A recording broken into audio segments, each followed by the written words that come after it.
नमस्कार, मैं हूं आपके साथ नम्रता शर्मा। मांझी की कहानी आपने सुनी होगी। वही मांझी जिन्होंने कई सालों तक एक पहाड़ तोड़कर रास्ता बनाया था। कहा यह जाता है कि उनकी पत्नी को उपचार के लिए शहर के एक अस्पताल लेकर जाना था, लेकिन वो पहाड़ बीच में आ रहा था क्योंकि वहां पर कोई रास्ता नहीं था, तो उस पहाड़ को उन्होंने काटा था। इसी तरह की कुछ कहानी मांझी फिल्म में भी दिखाई गई थी, जिसमें नवाजुद्दीन सिद्दीकी लीड किरदार में थे। अब आपको याद ही आ गया होगा कि वो कहानी क्या थी।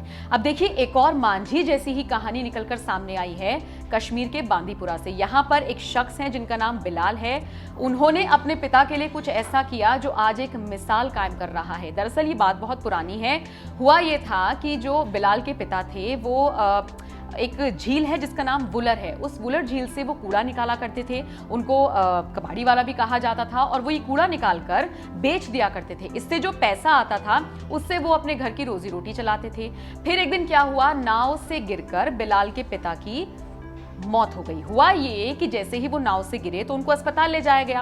तो डॉक्टर्स ने कहा कि जितना भी कूड़ा है, जितना भी गंद है, जितना भी जहरीला पानी है, उस सब से बिलाल के पिता को इन्फेक्शन हो गया था और उसी वजह से वो कैंसर बन गया और इस वजह से उनकी मौत हो गई।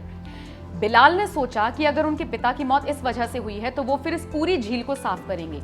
आप सोचिए, कितने सालों से वो उस झील को साफ कर रही हैं और उन्होंने सोचा कि जब मैं एक दिन में बहुत ज्यादा कूड़ा निकाल सकता हूं तो अगर मैं अपने दोस्तों को यहां पर बुलाऊं तो और कूड़ा निकलेगा, उसको बेचेंगे तो आय का साधन भी बनेगा और झील भी साफ हो जाएगी। फिर क्या था, बिलाल ने अपने दोस्तों को बुलाया, अपने जानने वालों को बुलाया और अब बिलाल को सिर्फ कबाड़ी वाला नहीं कहा जाता है या फिर कबाड़ी वाले का बेटा नहीं कहा जाता है, बल्कि उन्हें एक समाज सेवी के तौर पर देखा जाता है जो झील को साफ कर रहा था।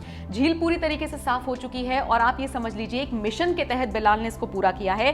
बिलाल ने यह भी बताया कि मैं उस वक्त 8 साल का था जब पापा छोड़कर चले गए और मम्मी और 2 बहनों की जिम्मेदारी मेरे ऊपर आ गई। इसीलिए जो काम मेरे पापा करते थे उसी काम को मैंने पकड़ लिया और मैंने सोचा कि मैं झील को पूरी तरीके से साफ करके ही मानूंगा। 6 बजे सुबह पहुंच जाया करते थे और रात तक उस झील को साफ करते रहते थे।